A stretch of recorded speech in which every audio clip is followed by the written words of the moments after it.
পরিবর্তনের পর রাজ্যে কোনো শিল্প হয়নি, বরং ব্যবসা গুটিয়ে চলে গিয়েছেন শিল্পপতিরা। তবে বিজেপি সভাপতি নীতিন নবীনের কেন্দ্র তথ্যে এমএসএমইতে প্রথম বাংলায় এসে উল্টো কথা নীতিন নবীনের, কটাক্ষ অরূপ চক্রবর্তীর। दुख की बात है कि आज का यहाँ कोई भी नया औद्योगिक केंद्र नहीं बन रहा है।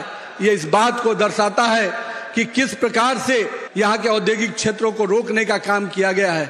ममता दीदी, आपकी सरकार जब आई थी तो आपने जो आंदोलन खड़ा किया था उसमें आपने सपना दिखाया था कि हम इंडस्ट्री के बड़े केंद्र खोलेंगे, लेकिन दुर्भाग्य है कि आप इंडस्ट्री के नए केंद्र क्या खोलेंगे, आप पुरानी पड़ी हुई इंडस्ट्री को भी बंद करने के लिए रास्ते निकाल रहे हैं। जिस सिंगूर के लेकर आपने आंदोलन किया, आज सिंगूर के लोग दुखी हैं क्योंकि आपने कोई नई औद्योगिक इकाई नहीं बनाई। और मैं पूछता हूं ममता दीदी, इसके लिए जवाबदेही किसकी है? आपने 15 सालों में यहाँ पर सरकार रखी, आपने भी यहाँ के महिलाओं को सुरक्षा नहीं दी, आपने यहाँ के युवाओं को रोजगार के बदले कहीं ना कहीं पलायन के लिए मजबूर किया। इसका दोषी कौन है?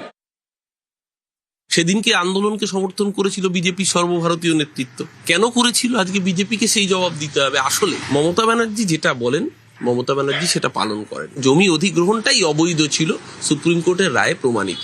যেই জমি অধিগ্রহণই অবৈধ, সেই অধিগৃহীত জমিতে কোনো গায়ের জোরে গরিবের রক্তের উপর দিয়ে কারখানা হতে পারে না। নীতিন নবীন উত্তর দিতে পারবেন যে গুজরাটে সানন্দে যেখানে ন্যানো কারখানা নিয়ে গেছিল, সেখানে বছরে কটা ন্যানো কারখানার গাড়ি তৈরি হয়? বিগত 8 বছরে কেন ন্যানোর প্রোডাকশন বন্ধ হয়ে গেছে গুজরাটের সানন্দে? উত্তর দিতে পারবেন। টাটা মোটরসের এমডি এন চন্দ্রা, তিনি নবান্নে এসে মুখ্যমন্ত্রীর সাথে দেখা করে পশ্চিমবঙ্গে অটোমোবাইল ইন্ডাস্ট্রি সেটআপ তৈরি করার জন্য প্রস্তাব রেখেছেন। কেন্দ্রীয় সরকারের এমএসএমই তথ্যেই তো দেখা যাচ্ছে যে পশ্চিমবঙ্গ ভারতবর্ষের মধ্যে প্রথম। নীতিন নবীন আগে প্রশ্ন করুক সেই মন্ত্রককে যে তারা পশ্চিমবঙ্গকে সার্টিফিকেট দিচ্ছে, আর এখানে এসে তাকে উল্টো কথা কেন বলতে হচ্ছে।